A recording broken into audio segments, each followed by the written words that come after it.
Chapter 12 12वीं इकाई आकलन उपकरण और तकनीक से किए गए परीक्षण से पाठ्यक्रम और सह पाठ्यक्रम निर्माण में सतत और व्यापक मूल्यांकन की तकनीक। पहला टॉपिक 12.1 प्रस्तावना। मानव जीवन की सफलता का आधार शिक्षा ही है। शिक्षा के द्वारा ही मानव जीवन के कठिन व उच्च लक्ष्यों की प्राप्ति करता है। शिक्षा मानव को उसके पर्यावरण के साथ अनुकूलन तथा सामंजस्य स्थापित करने योग्य बनाती है। सामाजिक विज्ञान की शिक्षा के लक्ष्यों की प्राप्ति पाठ्यक्रम द्वारा ही संभव है। सामाजिक विज्ञान के पाठ्यक्रम की शिक्षा व्यवस्था की धड़कन या शिक्षा के औपचारिक रूप की आत्मा कहा जाता है। पाठ्यक्रम के अभाव में सामाजिक विज्ञान के शिक्षण को महत्वहीन माना जाता है। सामाजिक विज्ञान के औपचारिक शिक्षण हेतु एक सुनिश्चित एवं योजनाबद्ध पाठ्यक्रम की अत्यधिक आवश्यकता होती है। सामाजिक विज्ञान के शिक्षण में पाठ्यक्रम को शिक्षण प्रक्रिया की धुरी माना गया है कि पाठ्यक्रम का अर्थ और स्वरूप बदलता रहता है, समय की आवश्यकता के अनुसार तथा छात्रों की सीखने की क्षमता के अनुसार पाठ्यक्रम में बदलाव होते रहते हैं, क्योंकि पाठ्यक्रम द्वारा ही एक शिक्षक ऐसी परिस्थितियां उत्पन्न करता है जिससे छात्रों को नए अनुभव हो सके और वे सरलता पूर्वक सामाजिक विज्ञान को समझ पाएं।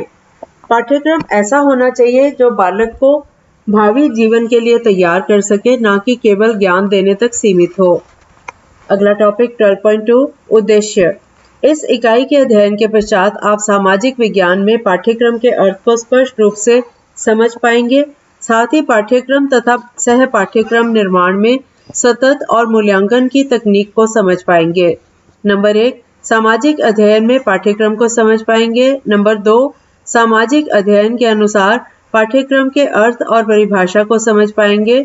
नंबर 3 सामाजिक विज्ञान में पाठ्यक्रम तथा सह पाठ्यक्रम के महत्व और आवश्यकता को जान पाएंगे। नंबर 4 सामाजिक विज्ञान में सतत और व्यापक मूल्यांकन की तकनीक को जान पाएंगे। नंबर 5 सामाजिक विज्ञान में पाठ्यक्रम के मूल्यांकन में उपकरणों और तकनीक के महत्व को समझ पाएंगे। अगला टॉपिक 12.3 सामाजिक विज्ञान में पाठ्यक्रम का अर्थ और परिभाषा। शाब्दिक दृष्टिकोण के आधार पर पाठ्यक्रम दो शब्दों पाठ्य तथा क्रम का गठबंधन है। पाठ्य का अर्थ पढ़ने योग्य तथा क्रम का अर्थ व्यवस्था से है, अर्थात पढ़ने योग्य सामग्री। विशेषज्ञ वस्तु की व्यवस्था ही पाठ्यक्रम है। पाठ्यक्रम का अंग्रेजी पर्याय कैरिकुलम शब्द की व्युत्पत्ति लैटिन भाषा के शब्द क्यूरेर से हुई है, जिसका अर्थ है दौड़ का मैदान। यहाँ हम शिक्षार्थी को धावक तथा पाठ्यक्रम को दौड़ का मैदान कह सकते हैं। पाठ्यक्रम शिक्षक एवं शिक्षार्थी दोनों को संयुक्त रूप से शिक्षा देने एवं ग्रहण करने में मार्गदर्शन का कार्य करता है। पाठ्यक्रम को और अधिक स्पष्ट करने के लिए विभिन्न विद्वानों ने अपने अपने विचार प्रकट किए हैं। कुछ विद्वानों द्वारा दी गई महत्वपूर्ण परिभाषाएं निम्नलिखित है। Number 1 Kernighan. इनके अनुसार कलाकार यानी शिक्षक के हाथ में यह यानी पाठ्यक्रम एक साधन है जिससे वह पदार्थ यानी शिक्षार्थी को अपने आदर्श उद्देश्य के अनुसार अपने स्टूडियो यानी स्कूल में ढाल सके। Number 2 Froebel. फ्रोबेल कहते हैं कि पाठ्यक्रम को मान व जाति के संपूर्ण ज्ञान तथा अनुभवों का सार समझना चाहिए। Number 3 Munro. मुनरो का कहना है कि पाठ्यक्रम में वे सभी क्रियाएं सम्मिलित हैं जिनका हम शिक्षा के उद्देश्यों की प्राप्ति के हेतु विद्यालय में उपयोग करते हैं। Number 4 Kilpatrick.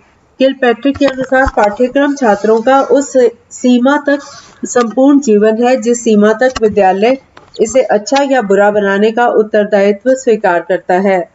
नंबर 5 शिक्षा आयोग। ये 1964 से 1966 में शिक्षा आयोग रहा था।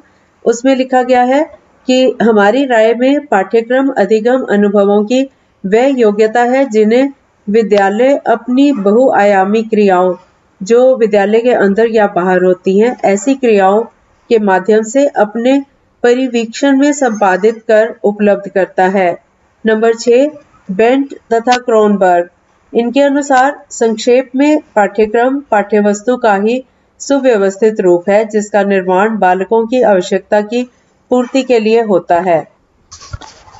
उपयुक्त परिभाषाओं के आधार पर पाठ्यक्रम के संबंध में हम कह सकते हैं कि सामाजिक विज्ञान के शिक्षण में पाठ्यक्रम शिक्षण प्रक्रिया की धुरी होती है। पाठ्यक्रम के अभाव में सामाजिक विज्ञान का शिक्षण महत्वहीन हो जाता है और पाठ्यक्रम का निर्माण छात्रों की आवश्यकता की पूर्ति के लिए तैयार किया जाता है और पाठ्यक्रम में समय और आवश्यकता के अनुसार बदलाव करना संभव होता है। पाठ्यक्रम पाठ्यवस्तु का ही सुव्यवस्थित रूप है। पाठ्यक्रम को संपूर्ण मानव जाति के ज्ञान और अनुभवों का सार समझाया जाना चाहिए।